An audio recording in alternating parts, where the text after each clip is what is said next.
On May 9th, 1994, 18-year-old Cleashindra Hall vanished after departing from her after-school job on Fawcett Road in Pine Bluff, Arkansas at around 8 o'clock p.m.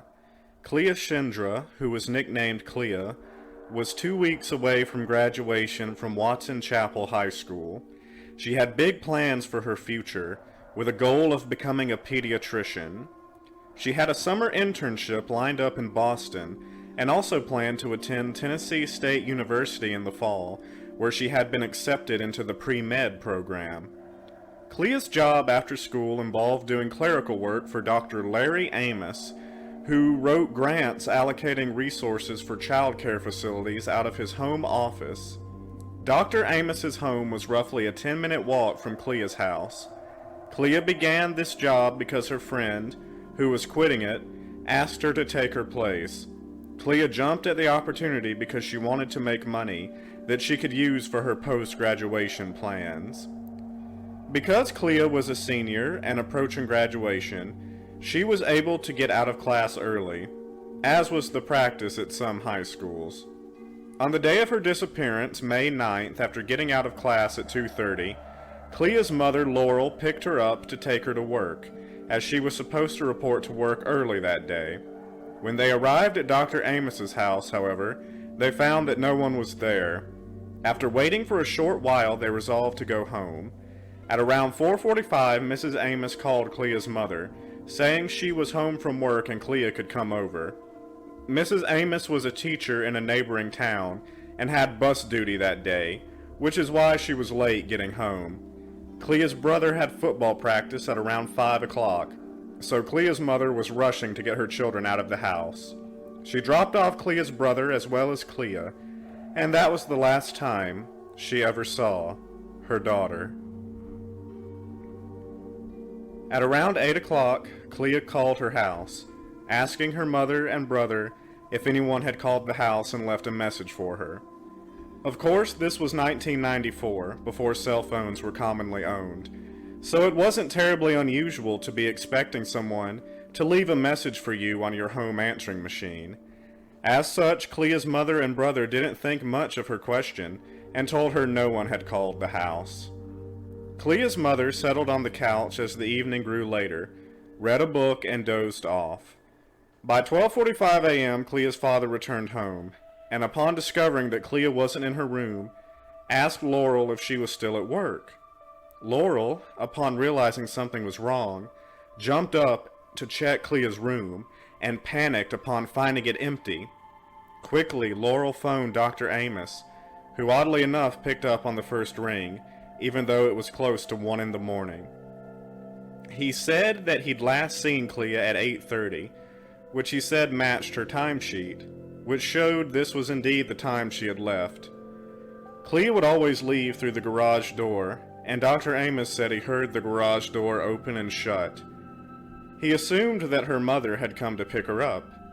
Dr. Amos told police that he had went to another room to watch the news, and picked up on the first call when Clea's mother called because he just so happened to be awake. He said Clea had looked out the window 2 or 3 times like always, looking for her ride, and then her ride showed up. Suspiciously enough, Dr. Amos later gave another account to police, where he said he did in fact see Clea leave, whereas before he said he'd only heard the garage door opening and closing. He said he last saw Clea leaving, carrying a peach pop in her hand that his wife had given her. After phoning Dr. Amos, Clea's mother stayed up all night, waiting for her daughter to return home. She was both worried and angry with Clea for staying out so late, but hoped that perhaps Clea was staying out because she felt independent, being close to graduation and on her way to college. Sadly, however, Clea never returned home and never called. Laurel was utterly lost as to what to do, as this behavior was not like Clea, and she thought she had raised her child better. As Clea's brothers woke up, Laurel told them the news that Clea was missing. Clea's middle brother, who was in band with her, said he'd see if Clea turned up in band class, and would call Laurel to let her know. When he got to school, he didn't see Clea, and he called his mother to tell her this. However, on that day, the seniors had left school during the day to go on a trek to an elementary school playground for some reason, perhaps to stage a senior prank. Clea's brother told Laurel the seniors would return at lunch, and that he'd update her on whether he saw Clea. Unfortunately, he didn't. At this point, Laurel became extremely worried. She contacted the police, but because Clea was 18, they had to wait 24 hours before filing a missing persons report. They also reasoned that her disappearance was nothing too unusual, considering she was about to graduate and probably possessed an independent spirit. Eventually, police began investigating the case in earnest. An early suspect in the case was a boy that Clea was friendly with and liked, though they weren't dating. Clea had no boyfriend at the time of her disappearance. The boy was subjected to police interrogation and his car was searched, but the police could not connect him to the disappearance and he did not provide any leads.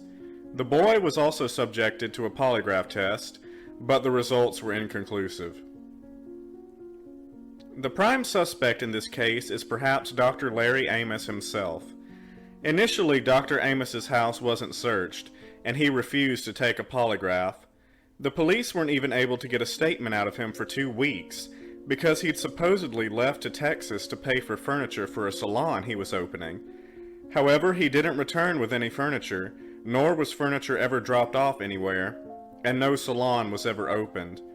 Dr. Amos's older son has been suspected to have had something to do with Clea's disappearance. He was a little older than Clea and had been around her, though Dr. Amos had basically cut him off due to his being in and out of trouble with the law. The son has since died, and was never questioned. The police eventually did acquire a search warrant to search the Amos home. Amos's wife reluctantly spoke to police. The police went to the office where she worked and pressed redial on the phone. Clea's mother asked police about the number that came up when they did this, and police informed her it was the babysitter for Amos's children, though Amos said he didn't know whom the number belonged to.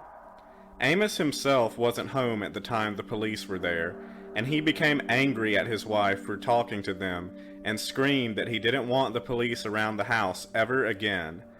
Detectives then turned to the Amos's neighbors for clues.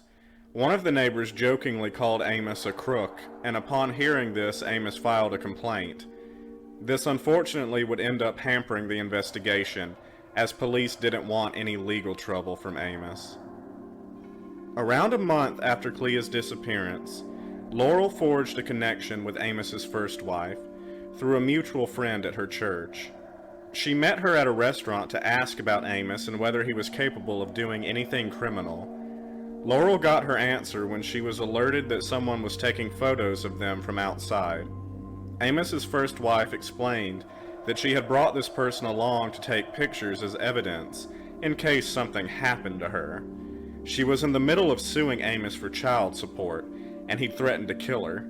She confirmed to Laurel that Larry was 100% capable of harming Clea. The case went cold for a while until 2012. Upon receiving a tip, police issued another search warrant of Amos's house. They took out drywall and insulation that supposedly was stained with blood. The police were slow to process this evidence. Eventually, results from the crime lab came back inconclusive.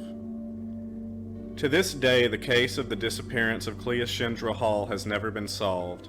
Some believe she attempted to walk home that night, being that it was only a 10-minute walk, and was subsequently abducted. Others think that she was running away, though she did not fit the profile of a troubled teen and had college and a career ahead of her. Why would she give all that up?